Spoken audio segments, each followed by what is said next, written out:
Howdy ho, truck lovers and truth seekers. Welcome to another wonderful edition of Frontlines.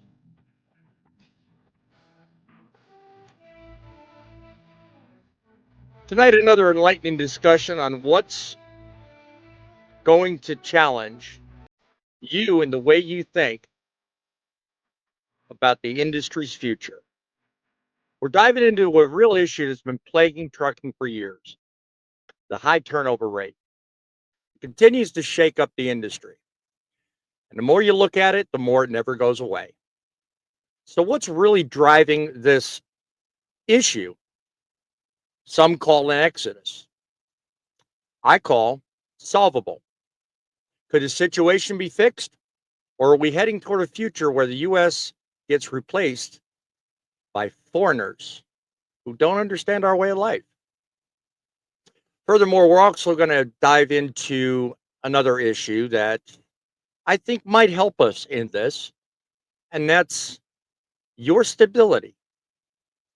We're going to examine what's really behind the numbers in trucking, such as an issue that touches all of us, and that's how you relate to the people you do business with every day.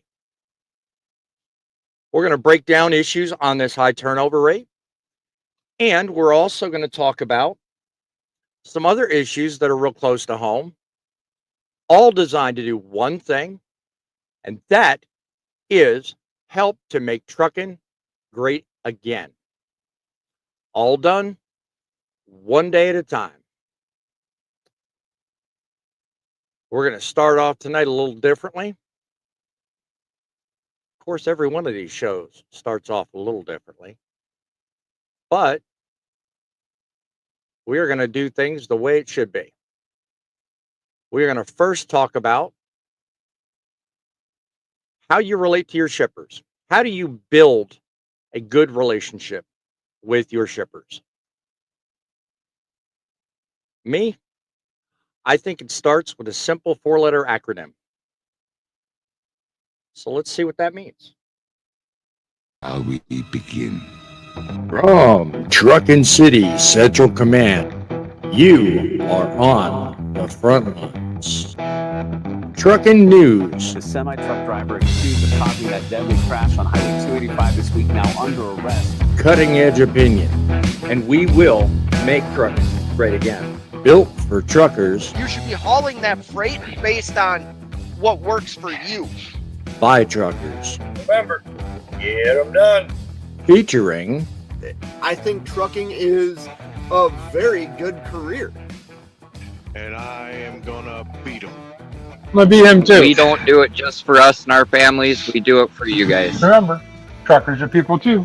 hosted by the El Rushbo of Truckin' News, Boss Man. Eight 860-785-3547. We are back behind the golden TIB microphone once again, having more fun than any news show is allowed to have. Boss Man here, President and CEO of the United States of Trucking, created with the purpose of unifying the industry by single-handedly pointing out we can make trucking great again. Doing so with a skill given to me by God himself to creatively write opinions that make you think and get you on the front lines doing what I do, and that's talking about what's important. But news, opinion, and we give every one of you a place to sound off right here on this platform made by truckers for truckers. Tonight, it's all about you guys. You call in with your opinions, your thoughts, and anything that you think will help make trucking great again. Just call 860-785-3547. If you have an idea on a story you'd like featured, by all means, go ahead and send it to That's Truckin' News at Outlook.com. That's Truckin' News at Outlook.com. I do this show every week, not by myself, but with an extraordinary group of panelists that have comprised well over right now, probably well over 200 years. Somebody still needs to kick me in the butt to get this slide updated. But there is a wide variety of experience on this panel that joins me every Wednesday and every Saturday to do just what I say, and that's make trucking great again. We share thoughts, ideas, opinions, and inspiration one day at a time. So first one I want to bring up is my co-host, Driving with John. If he's visible on this panel, right there we are. So let me highlight this, and if my computer will cooperate, there he is, the good man himself. Tell our audience about yourself and what's on your mind tonight. Hi, boss man. Hi, everybody out there. I'm driving with John on YouTube, TikTok, Facebook. I run very small channel, basically about having some fun on YouTube. So, check me out sometime. What's on my mind? There are a lot of different four-letter acronyms that I use right now, but I'll save those for the show. There you go. There you go. All righty. And we also have with us Larry the Trucker. God bless you. Introduce yourself. I'm Larry the Trucker. I'm the weird one. Now, I have on YouTube and TikTok and Facebook, Larry the Trucker. I read stories to you. So check it out. Good stories, too, from what I hear. All righty. And the next one we're going to introduce can do so all by himself. He is the one and only. I'm the Grumpy Old Trucker. Facebook, Grumpy Old Trucker. And I also have a group, the Grumpy Old Truckers. And I'm on YouTube. I'm on TikTok, Clapper, Instagram. I'm there. Find me. Glad to be here, boss man. Glad to have you every week, as always. And we have with us a duo of sorts. How you guys tonight? Oh, we're not too bad. Thumper here, and I got both sitting in my lap. Got TikTok and YouTube, working on my YouTube page. Small business owner of trucks, and we haul cattle and grain, and try to spread our experience in that world, and then also try to make everybody aware of trucker mental health. There you go. There you go. If that's what's important to you, it's important to me, and I'm sure the audience will definitely chime in on that too. And it's that reefer guy here once again, giving us a lovely view of trucking. Tell us about yourself. Good evening. I'm Fate Trucking. I'm an owner operator, and I haul reefer freight around the country. God bless you. You got social media. I'm not gonna let you get off that easy, my friend. How can they find you? I'm good. I'm good. Nah. You can find me right here There on you the go. There you go. trucking front lines. On the front lines. God bless you. That sounds good to me.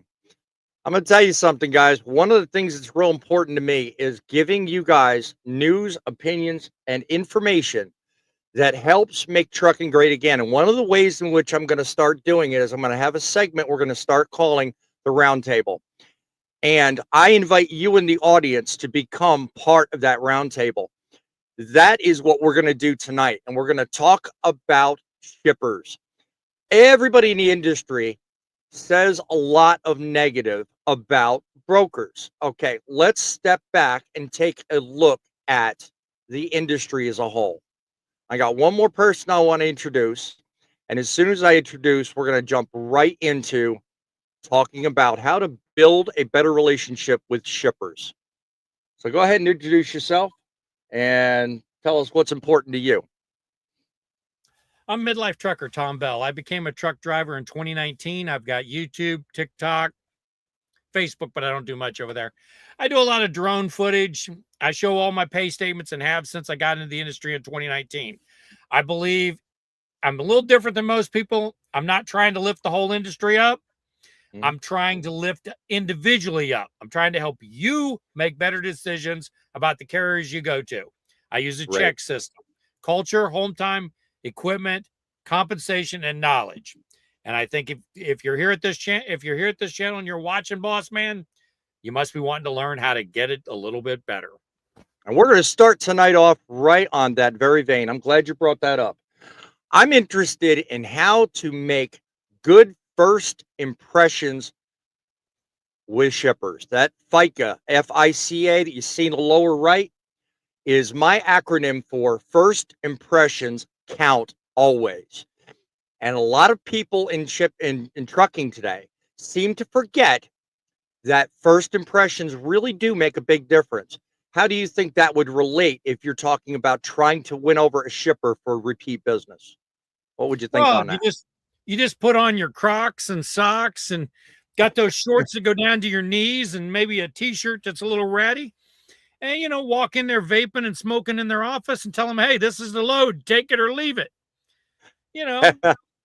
There you go. Look around the truck stops. Yep. Look around at the people you see at the shippers and receivers. Mhm. Would you want to deal with them? That makes a big difference. Yeah, a lot of people see. I bring it up because I think that really escapes a lot of people. I mean, when you're trying to build a business, first impressions go a long way.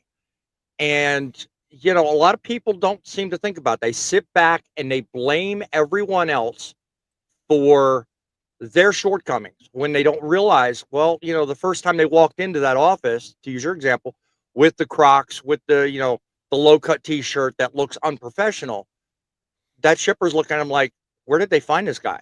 White beaters, man, white beaters. Yeah, well, I wasn't going to go there, but okay. I mean, I don't know if everyone on this panel, I'll bring everybody up eventually, has that same experience, or if it's, like me, I'm a driver. I don't really deal firsthand with shippers, but I know when I worked with Landstar, it really amazed me. A lot of times I would hear some horrific stories that some of these shippers were telling me about my very own company drivers coming in looking horrific. Now, I'm not saying bad things about drivers in general or the company I used to work for, but I mean, come on, first impressions. Are we forgetting this? I mean, either you two, Thumper, Fate, you guys got anything to add to that? I mean, it's incredible what these people are doing in this day and age. It just really amazes me.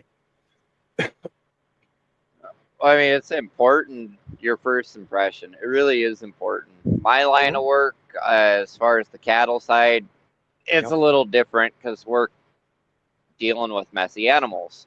Right. So we're constantly covered in cow poop and pee and everything else. But, for the most part, if I have to go meet with one of the higher ups or whatever, I'll shave, I'll put some nice clothes on and try to keep a good first impression every time I have to meet with them. But like people at the sale barn, they're used to seeing us truck drivers covered like this. I mean, half the time we look like we're homeless in the cattle world, but that really doesn't get anybody far. Yeah, I mean, you get that. That's just kind of how it is in that line of work. And on the grain side, don't really deal with anybody except for at the elevator. So yeah. Well, I mean, when it comes down to it, hang on. I see people backstage waving. I'm going around the table. That's what this is round table. So be patient.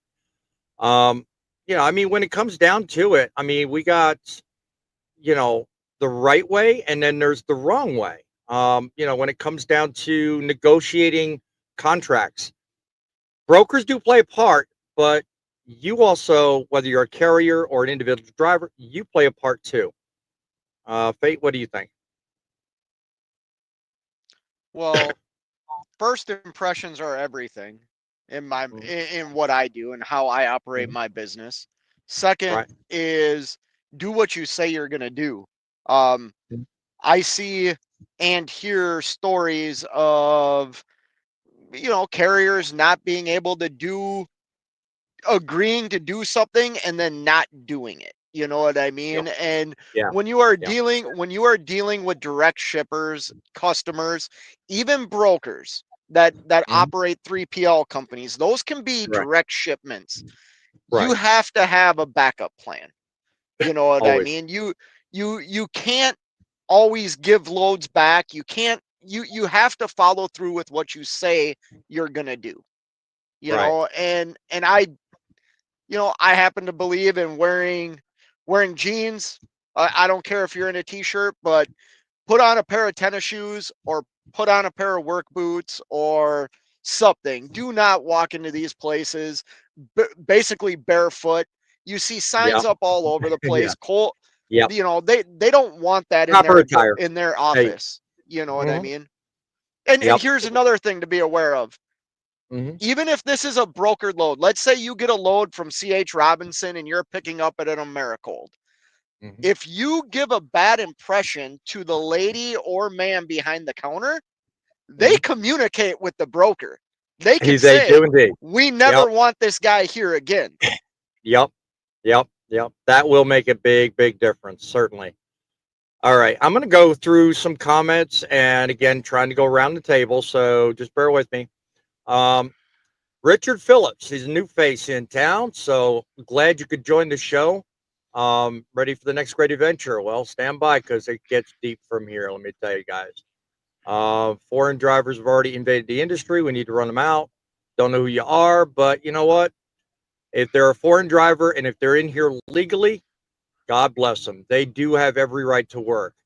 My story later on is going to cover something totally different. So definitely want to stand by.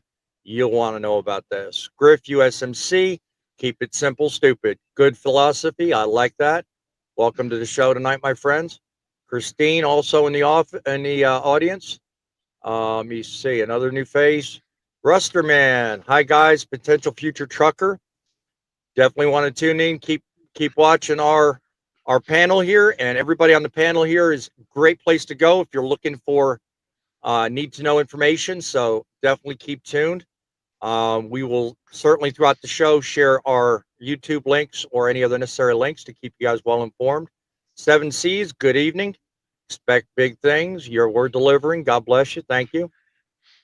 No screaming. I think we've gotten him kind of past that one. Let me see. Get it right. I'm just scanning comments, guys. Bear with me a second. Larry, what's your thought in terms of communication? What do you think? Do you think communication or having effective communication, as Fate was talking about, if you say something, do it. Just clearly spelling out, hey, what you're willing to do. I think that goes a long way to not only a good impression with brokers, but also says a lot to shippers if you're trying to win them over. What do you think? Well, I agree with Fate on that. I don't deal directly with brokers like Fate does, but I do deal with shippers every day. So it makes a big difference if you treat them with respect and they'll treat you back with respect, because remember, they can make you have a bad day if you make them have a bad day. Very true. So very true indeed. Be nice, be courteous. Yep. Don't be rude. That's what it's all about. That's it. What's the number to call in? Let me give you that real quick. In fact, I'll flip it here on the bottom of the screen. Studio line is 860-785-3547. 860-785-3547. If you so feel inclined, please give us a call here. Give us your contributions, your thoughts, and we will certainly let others hear you as well. Grumpy, I mean, when it comes down to shippers, I don't know, you have a unique position that really doesn't lend itself to needing to communicate or really make a first impression with shippers, but I'm sure you can relate to the whole idea of communicating effectively, because you yourself have run into issues with people in your company not communicating, and that's running you into a problem. You want to talk a little bit about that? Yes, it happens to me quite often. I get to a shipper and either I don't have the correct numbers and it's a headache and I have to call the company, get them to talk to the brokers, get the right numbers, and then there's times like here just earlier this week. I mean, I sent a shipper overnight like I was a reefer driver or something, just to get loaded because they had new systems, with their computers. So yeah, it's a headache, but I had to bear with it, be nice, and just go with it. You can't just go in there rudely and say, why am I sitting? Because then people are going to freak out and be like, yeah, you can sit for a lot longer. Right. There you go. Yep. That will make every bit the difference. Flexibility, poet. I'm sure you got a lot to say about flexibility up in your neck of the woods, especially. That happens to be one of the items on how you win shippers over. Adapting to changes thrown at you last minute, schedules, routes. I'm sure you guys experience a great deal of that where you're from. Want to talk a little You bit bet. about that? You betcha. Mhm. The one thing that I have always, in my last 54 plus years, Mhm. I keep telling shippers, I keep telling my own dispatch, it's Mhm. better for me to wait on a shipper or receiver than Right. for them to wait on me. Exactly. Exactly. And You that's give the where, edge to the shipper, and that gives you an edge in business. So it makes perfect e- sense. exactly. So, Yep. you learn to deal with all the other BS that goes along with it. But the guy that Hold on a minute, loads caller. your Hold on a trailer, minute, caller. yep, Hold on a minute, caller. yep, yep. Be right back with you, caller. All right, we have a caller on the line, so I want to bring them up and let these guys be heard. They're calling on the studio lines. I've got one on the line right now and one on hold. So let's have at it. Caller, you want to introduce yourself? Yes, this is Humberto. Yes, Umberto. We appreciate you calling in, sir. uh, thank thank you for what you guys do. I've been watching the show for a bit, and I don't ever get a live. So calling in today, but I wanted to see if I could go. I wanted to ask you guys some questions that's going on with me All right. Well, if about you can summarize that question really quickly in less than 60 seconds, I'd like to entertain that, but I do have another caller on hold as well. So let's have your Yes, question, I sir. understand. Going back to a truck that's been sitting, right? And I become company driver. So my question is like, should I fix up that truck or should I sell it or try? What, what kind of advice can I get from you guys? How old is the truck? It's a 2011. A 2011. Okay. What's what's your reason for selling? Is it a lack of revenue or is it a maintenance issue? Maintenance issue, a little bit of both. Because I've done the oil field in South Texas, and Okay. I've done my time. I've been a CDL holder since 2010, but I Okay. always done the oil field. Then I got into over the road, and that's what I'm doing right now. I Okay. like it, but I got something with this truck. I want to try to fix it, but you know, I did the wrong thing. Right. Like you guys mentioned on the videos. Lack of income. I wasn't spending my money wrong, but I was spending it. I was had a lot of maintenance issues. Right. I will tell you briefly. One person that did not introduce themselves with everybody on the panel was myself. So here's my intro. I'm a 13-year veteran of the trucking industry. My first foray into trucking was similar to what you're talking about, Umberto, in that I decided to buy a truck and get into the business. And I did something similar. I went with Landstar. I leased out a truck. I had paid it off. Everything was fine. And my mistake was I did not prepare ahead of time. And I've admitted to all these panelists here, we've had some very healthy conversations. I basically just went into it and had to learn. So it sounds like you're in a similar boat. A 2011 truck, I can assume there's probably greater than 1,000,000 miles on it, right? Yeah, about so. Okay. Yep. I mean, if you sell it, you're really not going to get a whole lot for it. But if it's not making you money, why keep it? I mean, I get where you're coming from. So, would any of you guys like to opine additionally and maybe give him some good advice? Go ahead, Fate. All right. Thanks for calling in, for one.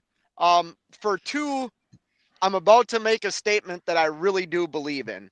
If the truck that you have is has like an after treatment system, it's not a Series 60, it's not a Cat, it's not a N14. These are throwaway trucks. I mean, Yeah. put a dollar amount on how much you're willing to spend, and if you exceed that amount, get rid of the truck. You will save yourself tens of thousands of dollars from breakdowns, missed revenue because your truck's in the shop, and a lot less stress. Right. You know, Right. it's you know, and I know everybody's in different financial scenarios and different places, but coming from somebody that kept a truck and dumped $50,000 into it in 1 year, I wish I would have just not been emotionally attached to that truck and gotten rid of it a lot sooner. Right. That's kind of exactly what I would have said. Don't be emotionally attached to your equipment. It's a tool to make money. Yeah. I mean, the fact that you ran it in the oil rigs is quite impressive. That's one area I've never been around, and a couple of my panelists can speak to having prior experience to that. But I mean, that being said, Fate speaks good language, and honestly, I wish I'd had the very advice that he just gave you when I started with Landstar. So I mean, that was my first thing. But hey, we all have to learn. And that's really the best way to do it, is to dive in, make the mistakes, and, go from there. So, Umberto, I hope we made some sense to you. I hope that we have earned a subscription out of you. Certainly go down below and hit the subscribe button. Fate, go ahead. Oh, yeah. Yeah, hold on 1 second. Go ahead. Let me say one more thing to him, and I'm not ripping on you, boss man. You're not making a mistake by holding on to it. Just understand. Oh yeah, I see business. what you're saying. Yeah, don't misunderstand what I said. Yeah, I see what you're saying. No, you're not making a mistake. If you decide to hold that truck and follow Fate's advice, you're not making a mistake. You have to learn and make the decision based on what he said, which is best for you. Right. But the point I was trying to make, and I kind of said it wrong, was the mistake I made going in was not going in with the right mindset. That's the mistake I made. Right, and that's what I did. You know, I think that's what none of us do. Yeah. You know, we don't have everything set up. Right. And the thing is, now that I like over the road. Yeah. And I want to make the transition to flatbed. Okay. But I got this truck. Mm-hmm. So I don't know if I should do a transition or just fix it and get back to the oil field. I see. That's, those are my personal things, my personal, views, right? Yeah, those are decisions really only you can make, and I really, I wish you the best, and by all means, caller, please keep in touch with our show. We're on every Wednesday night and every Saturday night at 7:00. You can stay in touch with the comments, email our show, or you may go ahead right now and do like you're doing right now and give us a call. But certainly stay in touch. I'd like to hear more from you. Yep. Thank you very much. Thank you for calling in. We're gonna get to the next caller. All right, you take care now. Godspeed and keep her rolling. Yep.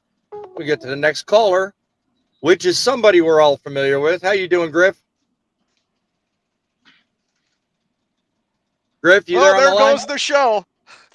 There goes the show. Griff, if you're on the line, come on back, my friend. We're gonna let you go here in a minute. I'll keep him on the line in case he comes back.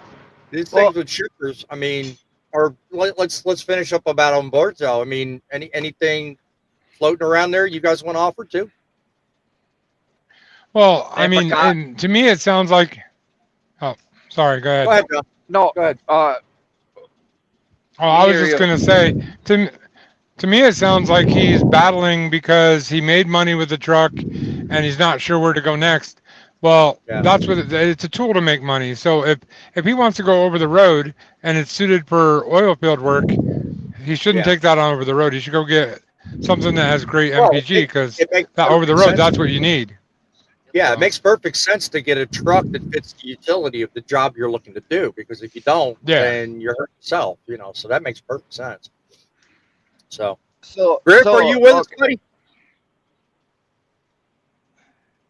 All right. Well, looks like we got a deadline. So, Griff, if you're in the audience and you want to call me back, I would certainly love to entertain the call.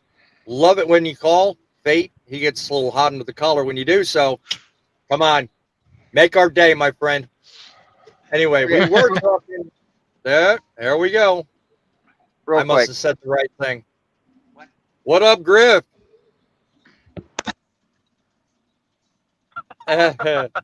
Sorry about that. I think we lost the connection with the first caller. I do have call waiting on this thing, but it's kind of a fickle pickle, Yeah. Well, I'm kind of glad I was kind of listening to stuff when Berto called in. Well, Fate knows I got a 1,000,000-mile plus truck stuff and everything, and as I told him before, on some calls I've done with him a little bit here in the past, kind of wish I had gone into the business with some money saved up and everything, but I'm getting 8 miles to the gallon. I got 1,000,000 miles on it, stuff, and if Humberto owns the truck already and he's been in the oil field, he might still be able to get away with running over either kind of regional or whatever, but eventually he can upgrade it, stuff for better gear ratio or hook up the motor, horsepower, whatever's got going on with it or whatever. Right. There's a lot of options he could do with it. That's what I'm trying to do with mine stuff. But yeah, I would like to get another truck, but I also do like my truck stuff. I've been in it. I know what's going on with it. Yep. I know the ups and downs with it. I know her quirks. Well, so that's what I'm got a couple of comments on the screen there, Griff. If you're interested, take a look. 7C says he's got an N14 13 with 370,000 miles. Anybody needs it. He's also got a 97 Model 2. 97. So 97. Yeah. I got 07, another 07387 I've been using as a parks truck with 13 in and stuff, and all I got to do is redo the motor in it a little bit and put another third member in it. I can get it back up and going, but I just trying to get by with what I got until I get everything paid off and I can make my next step and everything. But right, yeah. And and with the discussion a little bit earlier about shippers and stuff, if you show up, you need to go in and be presentable and stuff, and not show up with flip flops or whatever, especially in the middle of winter. Yeah. And negative 10-degree weather. Yeah, a lot of people just don't put enough pride in their job. So I figured the extra mile to travel in this conversation would probably far pay better dividends than me just flapping my gums about a story. So that's why I decided to talk about this tonight. So, but I appreciate your perspective too. I mean, that's, every single person on the panel and every single person in the audience has a unique perspective. And I certainly value every single one of them. So does biting their lip on trying to want to say something. Yeah. Oh, Fate sporting the Driving with John hat over here. That's good deal. Good deal. Well, you should let John know that the only reason why he's wearing it is cover up the bald spot. So that's Bossman, I like this guy more every time. Right now. Hang up the phone right now. True brotherly love going on here, isn't there? All right, Griff, we appreciate you calling in. I say we keep him on for the whole show, just so he can harass Fate. He certainly raises the bar every time he calls, doesn't he? Sure. I think it's the only times I'm playing on the panel with you guys on one of these shows stuff if I'm stopped. Right now I'm finishing up at 34 before I head out going to Indiana. So I feel you, brother. I feel you. Well, one thing's for sure, every time you call in, I notice something. Every time you call in, I get a few more watchers because I see the numbers in the upper left tick up, and at the very same time, I see Fate squirming in his seat. I don't know what it is, but you got to keep calling me. You really do. Take care, Griff. I really respect Fate. I respect all you guys. Thank you for the advice and everything, stuff, and I'll try to keep in contact with you guys. God bless you. Keep it rolling, my friend. You stay safe out there. All right, you too. Thank you. All right, take care. I love calls like that. That's great. I mean, especially when they're repeat callers. And I don't mind. If you guys are in the audience and you want to get some firsthand advice, just like Humberto did, we have a wide panel here with 200 plus years experience. Give us a call. If we don't know the answer, we will certainly give it to you. That's, we will give you somebody that will. What are you pointing at, Faye? Larry wants to talk. Well, all you got to do is pipe up, Mo. Unmute yourself and say something. I wanted to say something to the shipper thing. Sometimes it's not, it helps with if you look presentable, but it also helps if your truck looks presentable as well. If you're going into a shipper with a dirty truck, then yeah, that goes without saying. I just wanted to bring that up. Yeah. Okay. Anybody else before John? Go ahead. Got your hand up. Yeah, sorry about that. I never really commented on the whole shipper thing. Honestly, guys, when you're out there dealing with these people, they get grumpy. No offense, grumpy. They get grumpy and ornery and mean. Thanks. Truckers all. Uh-oh. All right. We're kind of dropping in and out of signal. Okay, well, Go before ahead, Poet. I'm going to give Poet a second, and then I'll come to you, Thumper. Go ahead, Poet. Okay. Can you hear me?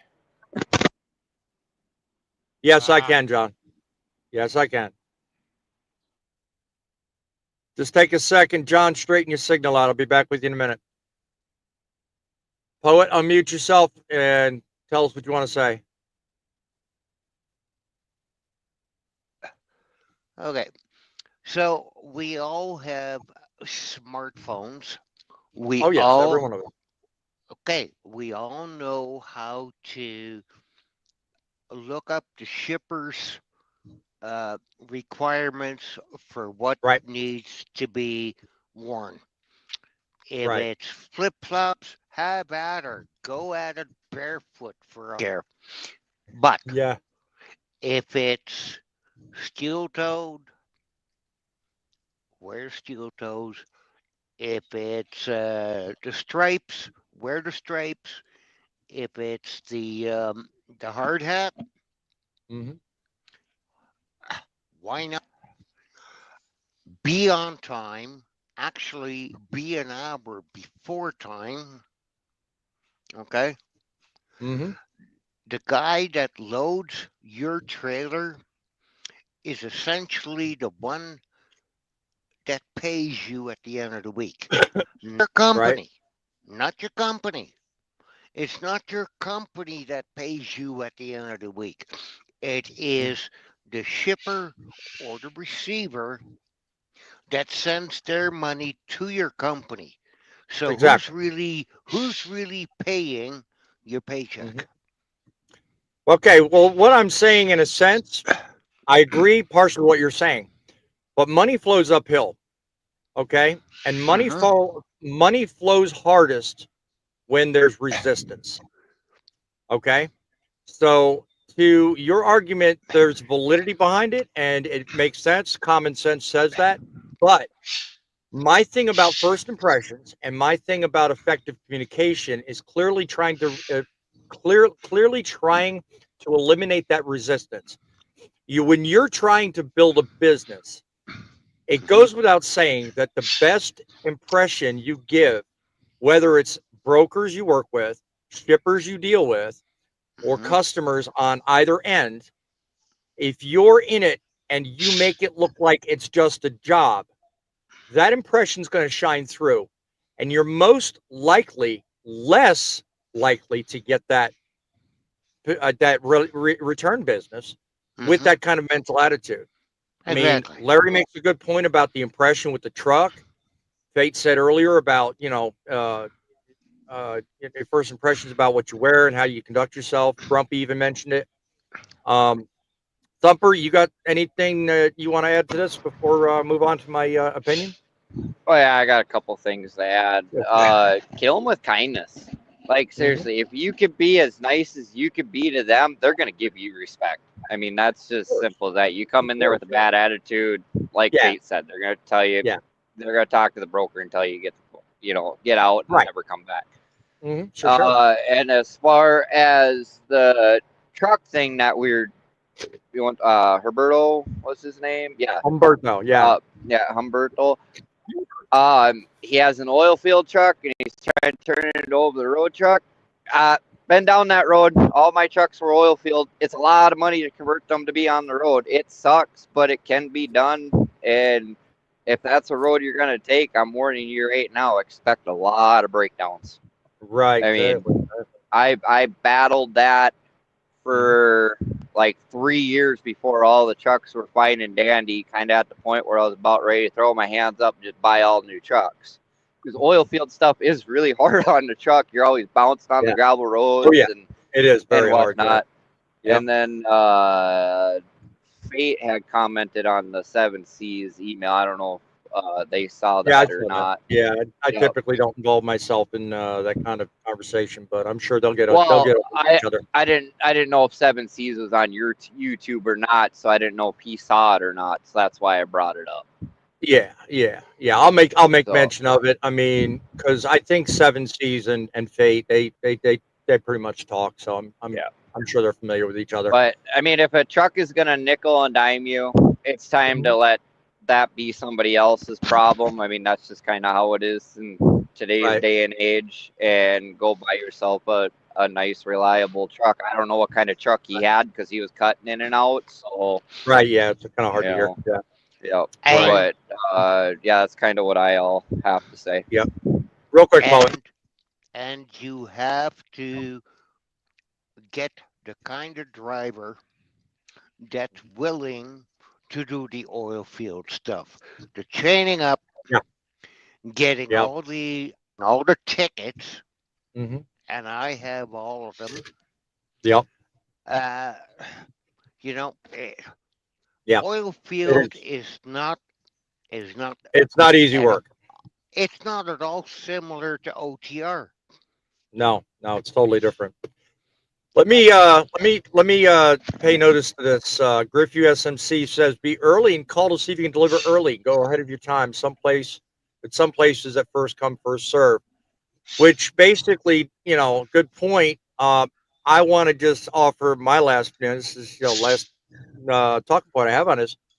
Provide value. I mean, if you just get behind the wheel and you just quote do the job, like I said earlier, you're less likely to get any contracts or any extra business because really it's all about the extra business. You can do just so much during the week and you do so many miles, but if you win over contracts with people, by all means get it, because the less you have to deal with people outside that put their hands in the pot, then fine.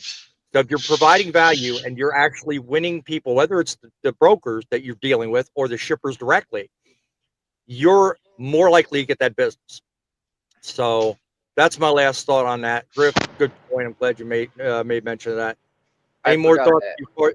Yeah, and before, go ahead. Yeah, I forgot to add something. You guys were just talking about $1 million or million mile trucks and all that stuff. Right.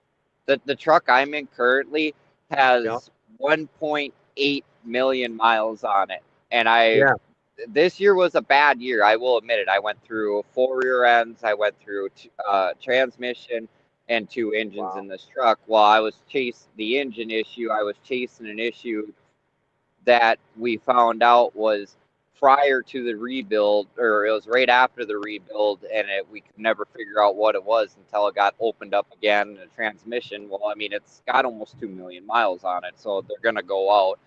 And then the same as rear ends. Somebody, before I got into this truck, I had another driver in it, and I guess he was trying to get revenge on me and flipped a bunch of airlines around. We drove around, probably put about 50,000 miles on the truck with the diffs locked. That ain't good. Wow. No, that You ain't. know, that Very that was costly. it was very costly, but Very that was costly. something that wasn't my fault. We thought the diff was unlocked, and then for some reason the diff temperature skyrocketed, and we tore into it. Yeah. And here they were switching airlines around. Right. So Never a good thing. Never a good thing at all.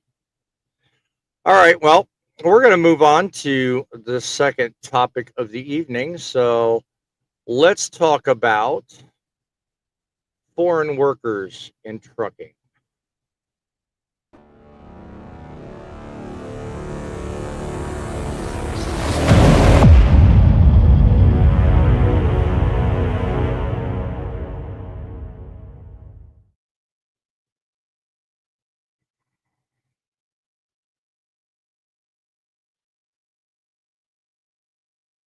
The impact of high turnover.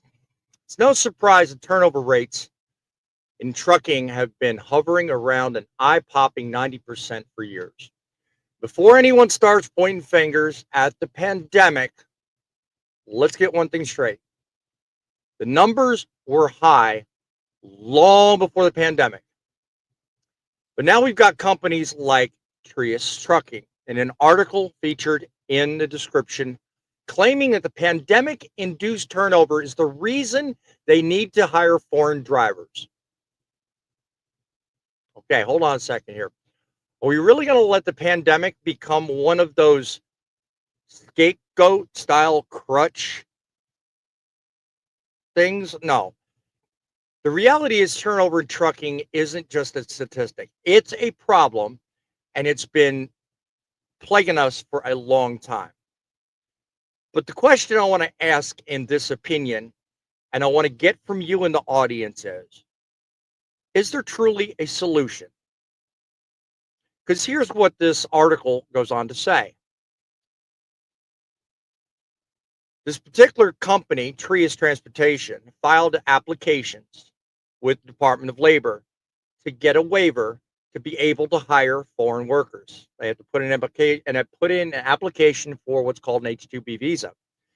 They tried justifying, using this pandemic argument, the need to hire up to 124 foreign workers. Now, I don't know how many company drivers work at this company. I didn't look into all that. Okay. But really, well, what's the purpose there? Well, we can get into what that is, but here's my thing.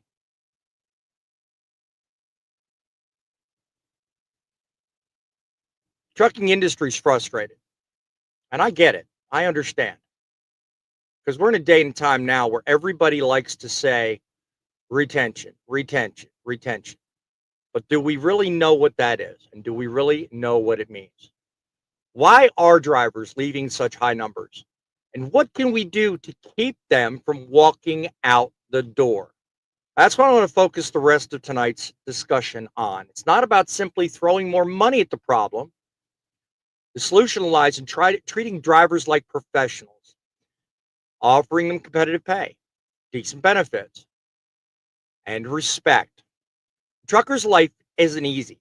They're away from home weeks at a time, hauling heavy loads. Some are, some longer, some shorter. And they're dealing with everything from traffic jams to weather conditions.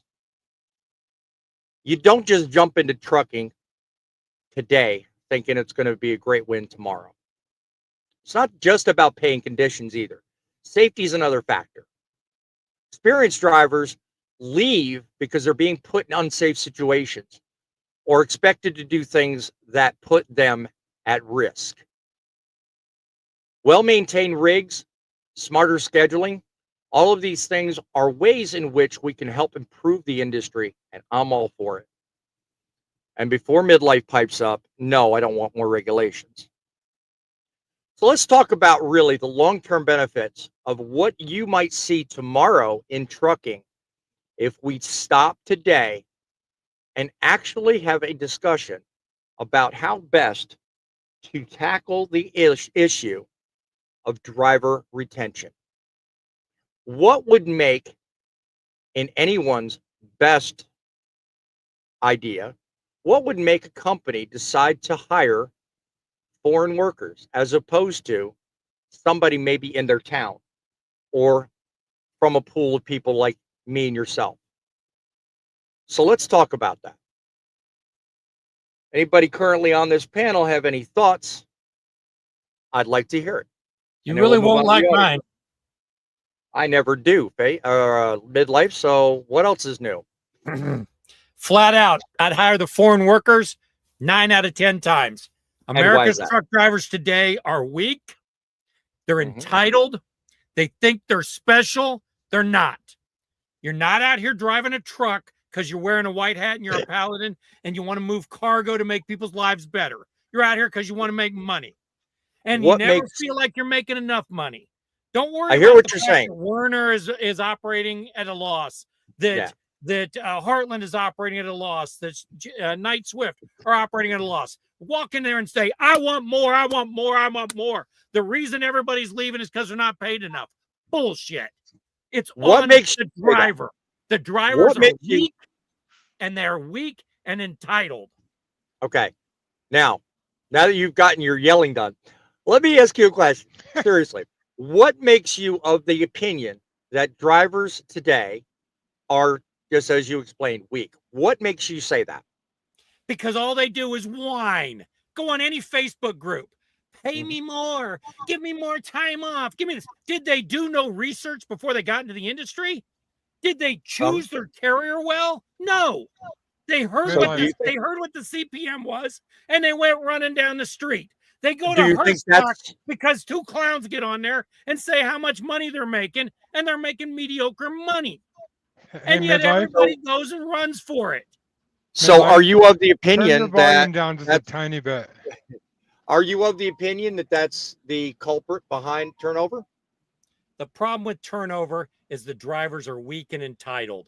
If you go back 20 years ago, they didn't have cell phones to communicate with their families. They were calling home from pay phones. They got home once every couple of months. I have never spent more than 3 to 4 weeks on the road since I've been out here. Okay. We have a caller on the line. I'm assuming because he's called once in the show already, he's got a challenge for you, midlife. So, Griff, what do you say? I'm having a midlife crisis right now, and he's full of fucking shit. Okay, let's have it. Let's have. I'm sorry, but no.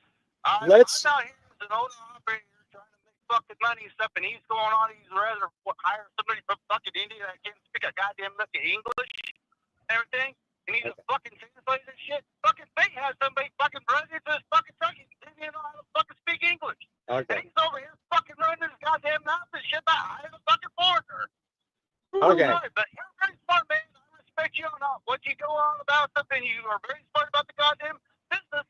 But this shit is fucking bullshit. It's like an argument with goddamn fucking electric trucks. All right. Griff. Griff. Oh, I'm sorry. All right, Griff, I will entertain all day long everybody's opinion, and yours will be included. But I do have to ask that we strike out some of the F words because we're trying to keep this monetizable. I'm sorry, but he set me off. And I'm sorry, this midlife stuff, everything. I do respect you. You know a lot about the business, and you do give a lot of good knowledge. Now that that's that just really set me off. Okay, now that that's done, now that we've got that out of the way, you're laughing. I'm sorry though. I want to have for the time left, I want to have an intelligent conversation about why you two are so diverse in your opinions. We've already heard midlife. We've heard you go off. Now, let's figure out what's really going on here. The crux of the story that I started out with was over Trias Transportation deciding to fill out an application to hire 124 foreign nationals to drive a truck. Now, at the core of that, the story also notated that their application for these H-2B visas were declined. Reasons for the declination were the citing. They incorrectly proved or insufficiently proved that they had a basis for the argument that the pandemic was the reason for their problem. Number two reason was that they didn't do it within the correct filing time. All that being said, it brings to light the issue. Is it necessary to really keep the crutch on the pandemic, creating your problem, and then using that to skirt the system to hire when people, as much as I love you, midlife, you make a good point, but not everybody in the country falls under the classification of weak. There are some people out here that honestly do want to work, and they need a job before the foreigners do. Go ahead, Faye. You got your hand up. Okay. I kind of agree with mute your mic, poet. I got it. Go ahead. I agree with what Griff says, but I also agree with what midlife says. And midlife isn't wrong. No. Like to a large degree, he's very correct. He's very right. Yeah. But Griff is right too. But exactly. here is the issue. Here is the issue. Right. There are people that are trying to obtain their CDL license is diminishing. This is not a career field that people want to get into. Just like farming. Okay? Right. Farming, a lot of farming is done by immigrant workers. You know what I mean? It's do I think it's right? Yes and no. Like that's such a weird topic. Because Griff is right. I'm not lazy. If midlife ever called me lazy, I would have the same words that Griff had. You know what I mean? But he's also not wrong. No. All you have to do is go turn on YouTube, and he made a point about people making videos and acting crazy about these lease purchases, and please understand that these people are not making money in trucking. They're making money in the referrals that for some reason people are signing up for these jobs. You know what I mean? So they're not being midlife, given the full story. So he's right in that what he said about they're not doing the research because they're just taking blindly what right. They're just taking blindly what they see, and they're not accepting the reality of what's in front of them. And when you don't do research and you wind up putting yourself in that position, you really owe it to yourself. You do it to yourself. And I'm gonna make one more comment here, and then I'll shut up. Because I talk to a lot of drivers. I talk to company drivers. I talk to owner operators. Right. Sure. Very seldom do I hear these people tell me, "Man, I'm making good money. I'm getting paid, quote what I'm worth." I don't hear that very often. To be honest with you, I never hear it. I never hear it. And that's one thing I can hang my hat on with my YouTube channel is you've never heard me complain about the money I make because I make good freaking money. Bottom line. Amen to that.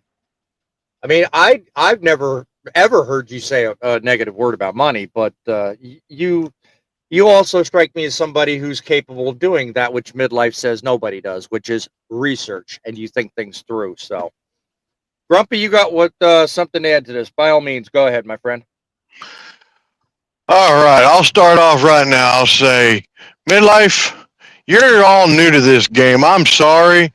Yes, there are a lot of foreign drivers out there that could be potential good drivers, and I have stumbled across quite a few of them. But let me tell you, all Americans are not the same. As you were saying, we're not all lazy drivers. I work for a lot less than what I'm worth. Didn't say you were a lazy driver. Said they're too lazy to do the research to find the good jobs.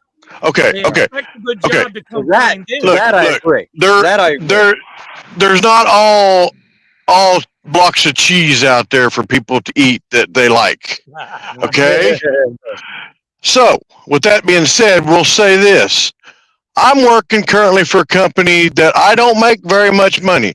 Half the time I'm broke down, but I'm getting good enough with the company that they're seeing this and they're getting things fixed. Small carrier, yes, but they take care of me no matter what.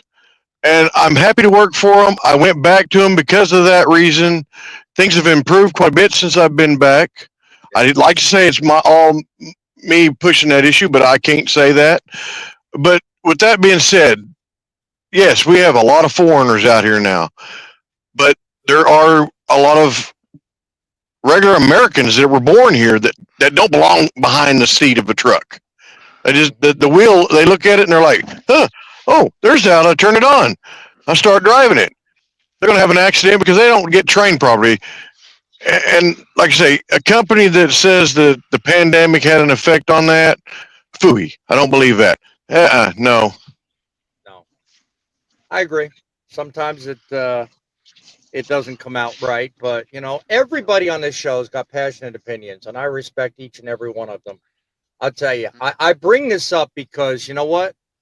I personally feel like more should be done to address the root problem that started the need for the article to begin with. All right. Everybody's quick to point out, like you do, midlife, like Griff here on the phone, like everybody here on the panel, the problem exists. And everybody's got a reason why. But I have yet to hear anybody offer a solution. So, Thumper, what would you say would be the first thing to come to mind as a possible solution that could lift up those looking to get into the industry, those that currently work in the industry, and solve this problem once and for all? I'm kind of all over the place. I agree with Midlife. I agree with Fate. I agree with Griff. I agree with Grumpy. But to fix this problem, I don't have an answer for you. I'm going to be completely honest. I do not have an answer. Everybody else seems to have that same response, but continue. But I'm going to point some stuff out because everybody's immigrants this, immigrants that. And I'm sure the rest of the panel are going to yell at me, but I'm going to take it back to when the country was developed back in 1776. We're all immigrants. All right. That is the base foundation of the United States. You want to fight me on it? Go to the history books. All right. If you come over here, if you come over to this country, do what you need to do to get your citizenship or your green card, whatever. If you're doing it legally, I'm okay with it. But if you're going to come over here and just take money from us and not do it legally, that's what we need to fix. And if these companies... There's a political show somewhere that can take that topic up. I do agree with what you said, but, that's really the core of the problem. And they're not looking to ship people over on planes. If these companies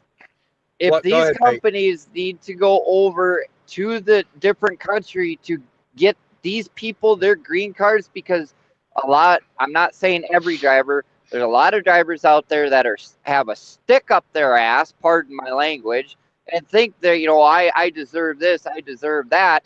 No, Fate over here owns his own company. He never complains. Midlife, he's doing pretty good for himself. Larry is doing good for himself. We're all doing good for ourselves. I try not to complain what I have. I make decent money to keep my trucks on the road, pay my drivers, and keep my business going. That makes me happy. That's the important thing. Go ahead, Fate. Well, I'm sorry. No, go ahead, Larry. No, it was Griff was piping up. Go ahead, Griff. I was just going to say stuff. One simple solution is have it where they can at least speak and communicate in English and read it.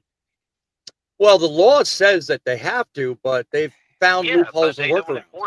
Yeah, no, they found loopholes and workarounds, because of this whole Google Translate and everything else. So it's ridiculous. Yeah, but they should be able to communicate and read the sign, the road signs and stuff and everything. Oh yeah. Going down the highway.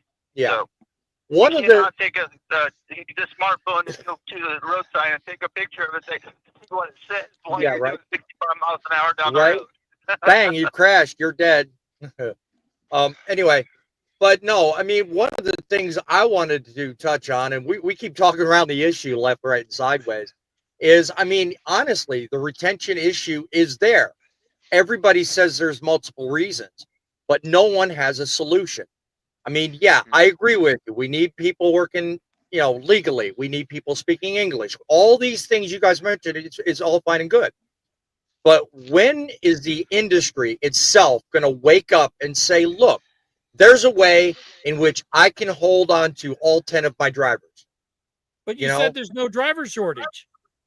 I never said anything about a driver shortage in this We've all conversation. we've Never had said discussions that. on here where everybody said there's no driver shortage. It's a lie. There's no driver shortage.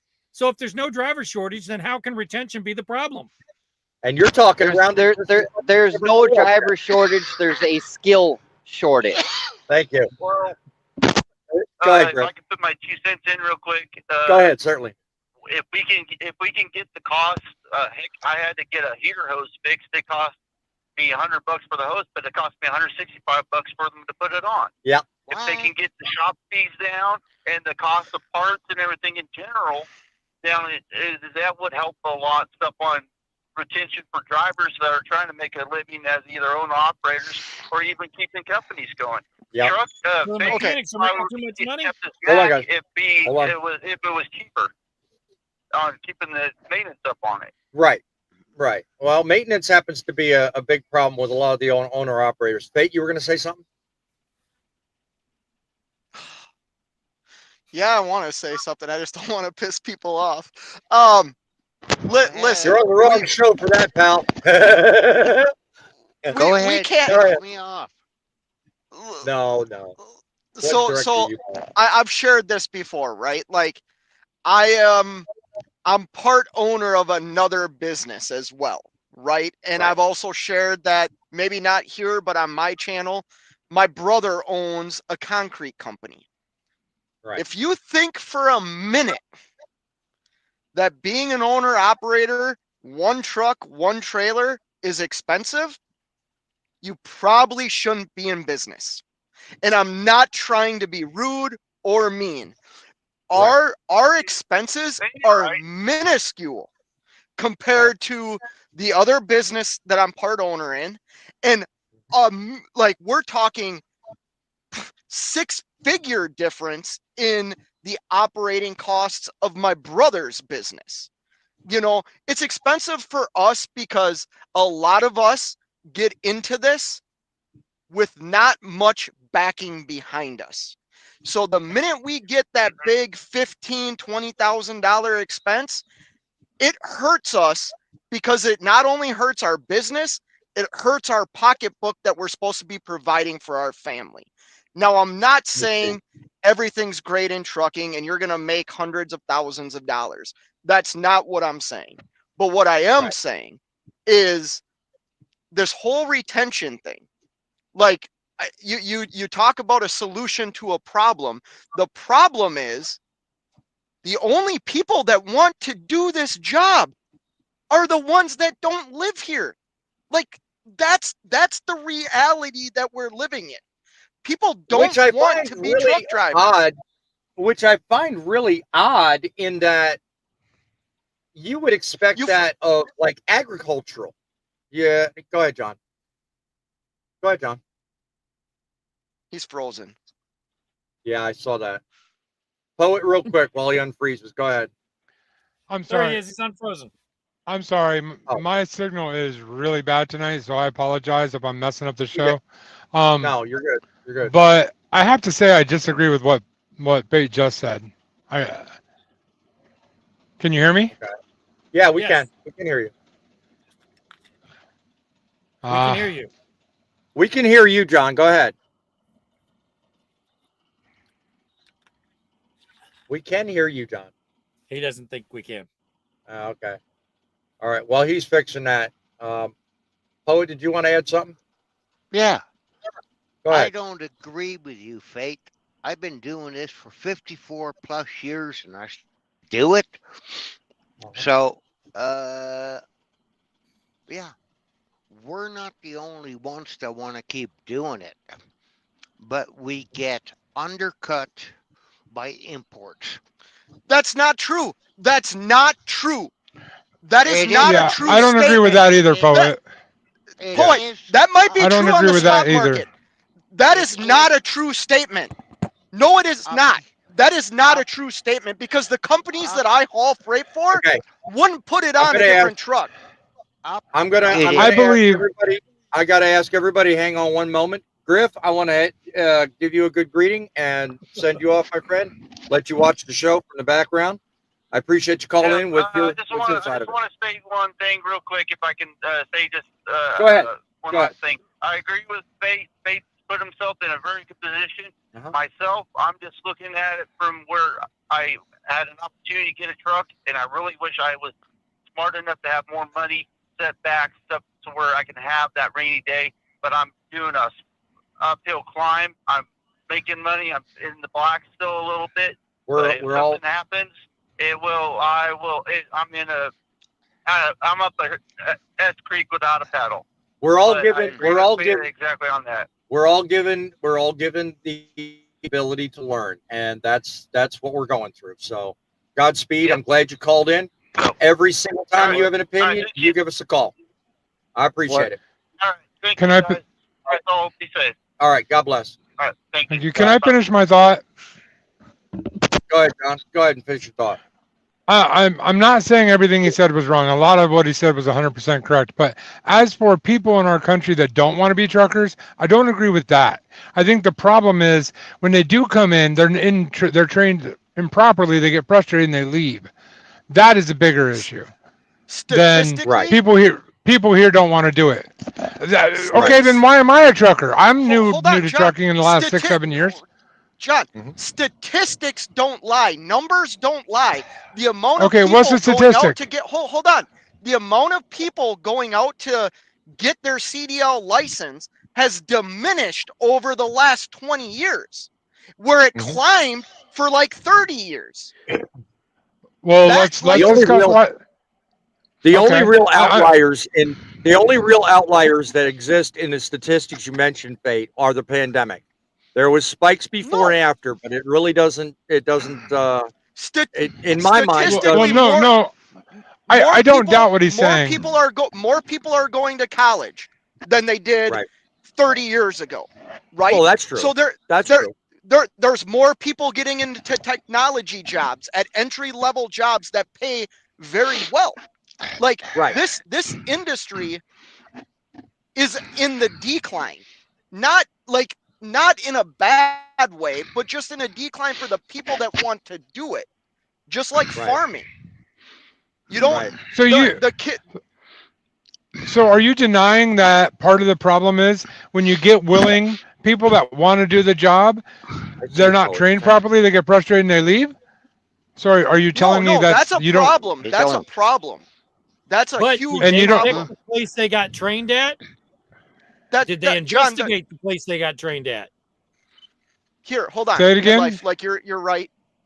But John, what he's saying is, why would a company go overseas to bring somebody in? The reason a company has to go overseas is the applicants aren't there. They're not. If they need 150 drivers, they don't have 150 applicants. I can bring a guy on my live show that I brought on the other day that owns a trucking company. He gets people that apply to the job. When he responds to them to hire them, they never call him back. They don't. They don't follow through. I'm leased on to a guy that happens to every single day. Right. I agree. I understand the guy, same guy, but was just telling me a recent story like that. But yes, there are those examples, and we can get into that if you'd like to. But in reality, I'm kind of a new trucker, 7 years. I think midlife's pretty new in here. I mean, there are a lot of guys that do want to do trucking, and if you're trained properly, or if you're older like we are, and we're willing to dedicate ourselves to it, you can become a good driver. The problem is they're not teaching people to be good drivers. Hey, John. I never said they were. No, they're not. John, the problem is that is on the driver. The driver not being trained properly is on the driver. They did not research where they went to get the training. They chose the easy route. They didn't bother with it. They want to go straight in and make the big money and be a lease operator, owner operator in a matter of a year. They did not. Hold up. Hold up. I'm not putting Poet, blame on it. Oh. And how would they know that living in India or Pakistan or any of the other places we get ours from? We're not referring to overseas people, Paul. We're referring to the people here. Well, I think Okay, he, I, fine. I think the point he's making is whether they're foreign nationals, foreign people in other countries, the idea that we hire from inside is, I think, the idea he's trying to convey. Because again, remember, this entire story started from people having a bitch fest. Basically, Trias Transportation had a bitch fest because they had their application turned down. They wanted to hire a majority of their hires from out of the country and not. Yep. Yeah, but correct me if I'm wrong. That was temporary work. That wasn't full-time work. Oh no. That was the problem. That was the problem that was the problem they ran into. They didn't supply proof that that was what they were doing. And that's why the permit was declined. Right, but they applied for a temporary permit, not a full-time permit. Those people were not coming for full-time. Using full-time statistics is what they Canada. did. Right. In right. Canada. Go ahead, Poet. In Canada, okay, Yep. they are having people come in. They get their jobs through their temples, okay, because their temples own the trucks, okay, Right. and they put 6 drivers into a truck. Okay, I knew you were going to go there, and Yeah, but- your country, unfortunately, don't mistake what I'm about to say, Poet, but your country is a freaking train wreck when it comes to individuals from other countries. Your country's a train wreck. Trudeau has treated that entire industry like a freaking paper mill, and seriously, he's got a stack a mile high. I've seen the videos. I know exactly what he's doing, and I don't agree with it at all. So what you're saying, I agree with, but I don't agree with the way your country does it. So that's all I'm going to say there. I agree. Yeah, I agree 100%. Right. Which is why in the beginning of this, I was going to say because I'm going to sound racist. Well, no, we're not going to do that on this show. I will say this. It all boils down to the crux of the argument, okay? The argument I made at the start of this, which is how in the hell are we going to get past this issue of retention being the issue that it is and stop the need? That's where I started the conversation, and I have yet to hear anything from anybody other than Griff. Thumper, what do you got to add? Back to the whole. I really don't know how to answer your question, honestly. Yeah, but there was something at one time. This industry was touted by media, by people, as an industry to be proud of. And when you watch social media in general, and I try not to, I really don't, because I don't like getting depressed. But there are a lot of people out there on social media that just dog the very things we're talking about. Now, on that, don't jump me yet. Just chill out. On that, though, I'm starting to see a turnaround. I'm starting to see people that are starting to put out more and more positive videos from a business perspective. They're saying a lot of sensible things, and they're coming up here and saying things like Fate is on their own channels, which I get and I respect totally. But it goes back to the argument I started to make a moment ago. Nowadays, more people feel oppressed in the industry than used to in the days of old. There's a far difference between what people say versus the reality, and that needs to change. Whether it's true or not, I'm not debating on the show. I just notice it's out there. And that's where I think a large part of the problem is. Retention starts with an image. Your competence starts with an image. Your reputation starts with an image. If you take it in a direction that's not healthy, you're not going to be healthy. And that's the point of my opinion. I think I hope I eloquently stated. I Go ahead, appreciate John. I appreciate what you're saying, and I'm sorry my internet sucks tonight, but I I know. totally missed the question. The core question being, what can we do to return the image and the functionality of this industry back to the way it was in the old days, eliminating the retention issue? Well, that's not going to happen. I'm not honestly. I was just having this discussion with somebody earlier today, and I think it was Fate, but I'm not sure. Trucking's different every year, every couple of years, every cycle. You know, like here's an example. Midlife was, I think he's 2 or 3 years behind me in experience, but trucking when he came into it was totally different than trucking when I came into it. Now take in Fate or Grumpy that's been in it for 25 years. It's a world of difference. It's not. There's no way we're ever getting back to quote unquote the brotherhood of trucking where we all look at each other like brothers and we look at that's not going to exist. As much as it saddens me to say it, it's not going to happen. The reason why is trucking has changed too much, and part of it I understand because owner operators like myself or Fate, Thumper, Thumper is a business owner, but I mean a carrier. But my point is, you're out looking out for yourself, which you should be. So that's going to automatically change the whole brotherhood thing. That's what killed it right there. Right. And all I'm looking to do by tonight's conversation is get everybody thinking. I mean, aside from the obvious arguments we had earlier and the challenges in this panel, which I welcome, by the way, that's all I want to do. I mean, you know what? Really, the industry can be made whole and it can work. It's just up to each individual. And I think a lot can be said for what people publicly put out there. And I hope it's improving. And I hope, all obvious things aside, the next 4 years, we see an improvement, but we shall see. Go ahead, Faye. So, this is going to be weird to say. You know, like you say, you hope people put things better out there on social media, right?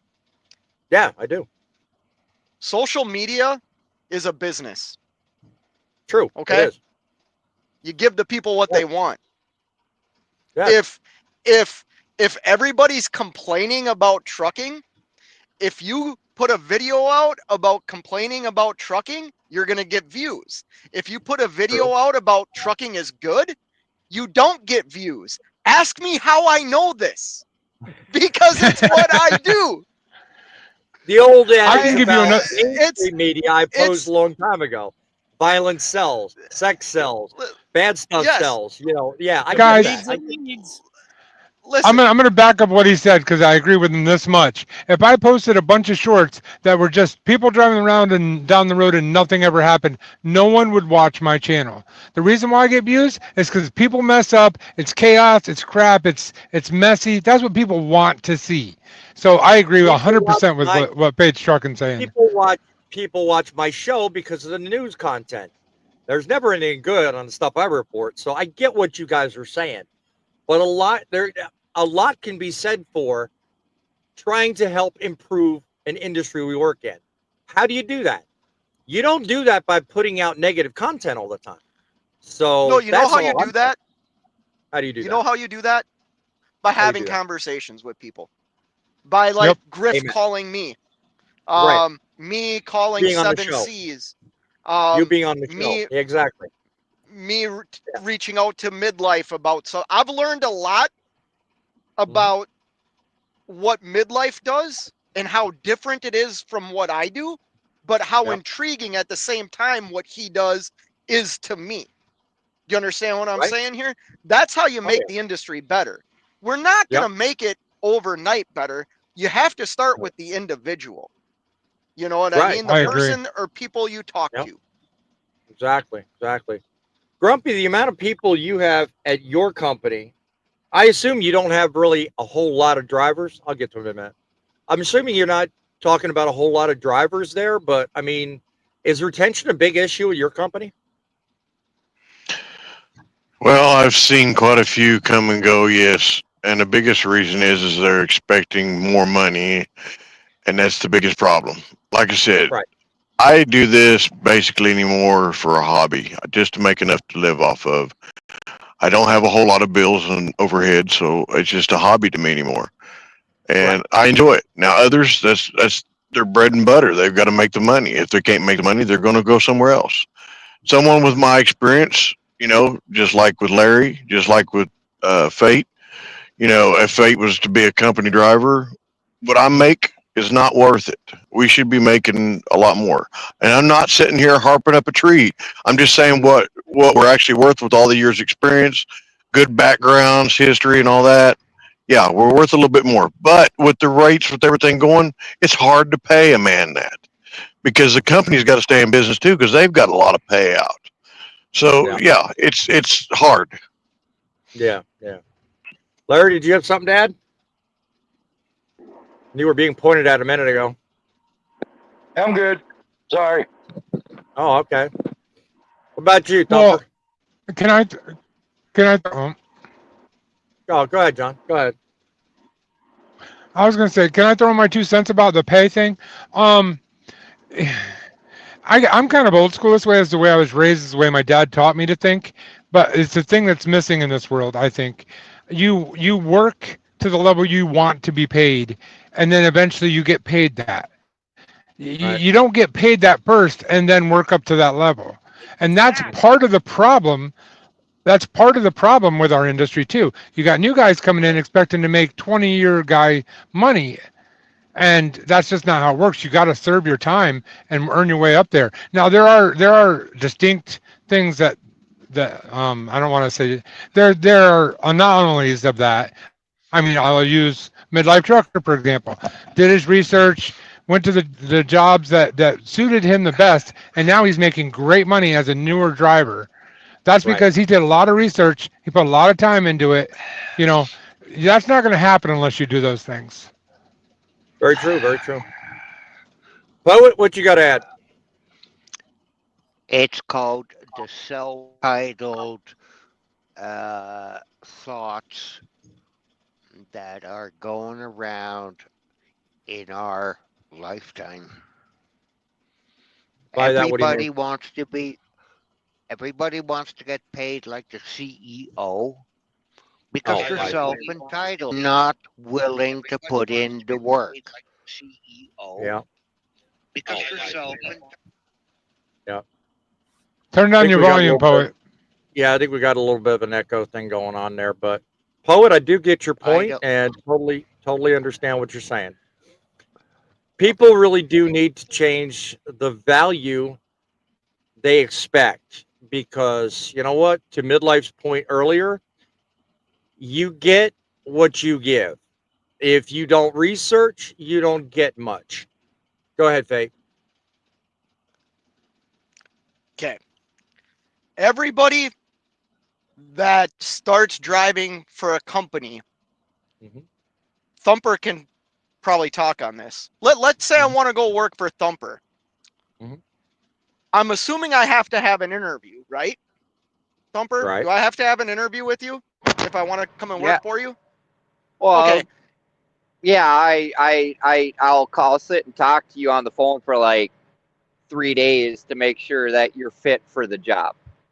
Okay, and in the process of talking to me, you're going to explain what the job is, correct?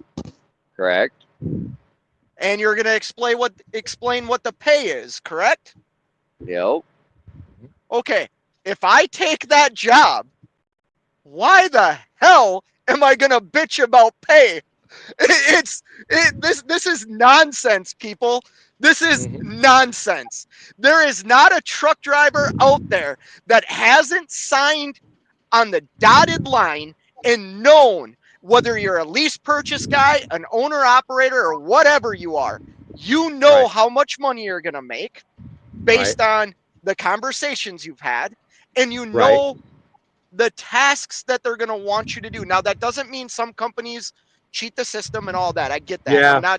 I'm not saying it's 100% absolute, but I guarantee you, every job I've had in trucking over my 24-year or 25-year career, which is only 4, I knew what I was going to get paid. Exactly. Sounds The like we difference have us. is It sounds like we have us a record on file here. By the sounds of what you just said, Faye, you and Midlife actually agree. People know what they're getting into, and if they just do the research, they'll find out in advance they made the mistake. Here, can I That say the sound, one? problem fellas? though. Go ahead, John. Sorry. The problem with that, though, is we live in a victim mentality world where you sign a paper saying you're okay with it. 10 minutes later, you complain about it because that's the society we live in. And I hate to open up that can of worms right now, but it's a societal issue, and it's not just a trucking issue. People all the time agree to things they shouldn't agree to and then complain about it later. And I agree with you guys, by the way. It is on them, but it is a Yep. societal issue where people just whine and moan about stuff when they agreed to it. Yep. Last thought, Faye, go ahead. Yeah, last thought. Sorry. Everybody has the same opportunities that I have. Everybody has the same opportunities as Midlife has. You just have to do the work to get it. Yep. I agree with that. Very well said, Faye. Thumper, when it comes down to being better, we got to do more. People got to start looking before they jump and basically thinking it through. Don't you agree? Exactly. You are 100% right on that one. Do your research. And if you have a question, don't be afraid to ask. A There is no such thing as a stupid question, just only stupid answers because you don't ask the question. So Yep. I mean, we had a pretty good show, hour and a half long. We were kind of all over the board. I mean, I think we aired out a lot of stuff. I know I enjoyed it. I had my feathers ruffled a few times, but it was an awesome show. Nature of God the beast, bless. man. Yeah, well, God, nature of the beast. God bless everybody in the armed forces, firefighters, EMTs. God bless everybody in the whole world because we're finding out our show's getting everywhere now. It is. And just remember, we don't do it just for us and our family. We do it for you guys. Amen to that. Tell you one thing, guys. This is an ever changing landscape. Trucking is never the same every day. One thing that is true is trucks can make the delivery. It's you that make the difference. Keep looking for us Saturdays and Wednesdays, 7 o'clock. Till then, by all means, you keep the faith, and we will keep it rolling.